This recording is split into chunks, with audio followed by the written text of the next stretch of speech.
जिल्ला प्रहरी कार्यालय सप्तरीले प्रतिबन्धित लागु औषध 670 किलो गाँजा बरामद गरेको छ।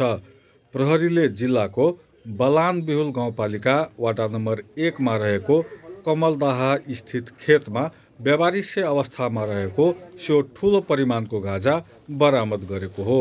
शनिबार राति बरामद गरिएको उक्त ठूलो परिमाणको गाँजाबारे आइतबार जिल्ला प्रहरी कार्यालय सप्तरीमा पत्रकार सम्मेलन गरी प्रहरीले सो गाँजाबारे जानकारी गराएका छन् र 670 किलो गाँजा नियन्त्रणमा लिने 4 जना प्रहरी अधिकारीहरूलाई प्रहरी उपरीक्षक ढकेन्द्र खतिवड़ाले पुरस्कृत पनि गरेका छन्। व्यावहारिक अवस्थामा फेला परेको उक्त गाँजा खेतमा परालमा लुकाएर राखिएको थियो।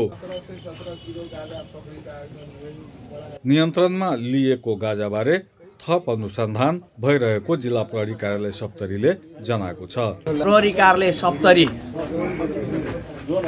ले 670 किलो लागु औषध गाँजा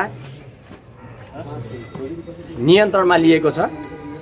मिति 2081 साल 9 महिना 27 गते अन्दाजी 19:45 बजेको समयमा जिल्ला सप्तरी बलान बिहुल गाउँपालिका वडा नम्बर 1 बलानपट्टी स्थित पूर्व पश्चिम हुलाकी राजमार्गदेखि अन्दाजी 150 मिटर उत्तरतर्फ परालले छोपिएको अवस्थामा लागु औषध गाँजा लुकाई छिपाई राखेको छ भन्ने विशेष सूचना सुराकीको आधारमा प्रहरी चौकी मौवा सप्तरीबाट प्रसनी हेमन्त तामाङको कमान्डमा प्रहरी टोली खटी गई खोदतलास गर्दा बलानपट्टि कमलदाहा स्थित खेतमा रहेको परालको थुप्रोमा लुकाई छिपाई राखेको अवस्थामा 670 किलो लागु औषध गाँजा बरामद भएको लागु औषध गाँजा नियन्त्रणमा लिई आवश्यक कानुनी प्रक्रिया अगाडि बढाइएको बेहोरा सूचित गरिन्छ र जो लागु औषध पक्राउ गर्ने प्रहरी कर्मचारी छन् 4 जना, विशेष गरेर 4 जना प्रहरी कर्मचारीलाई हामीले अहिले भर्खरै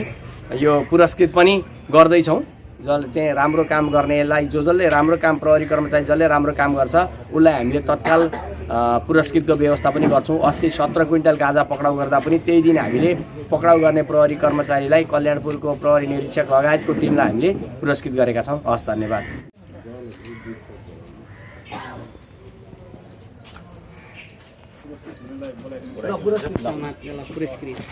अर्जुन कुमार शाह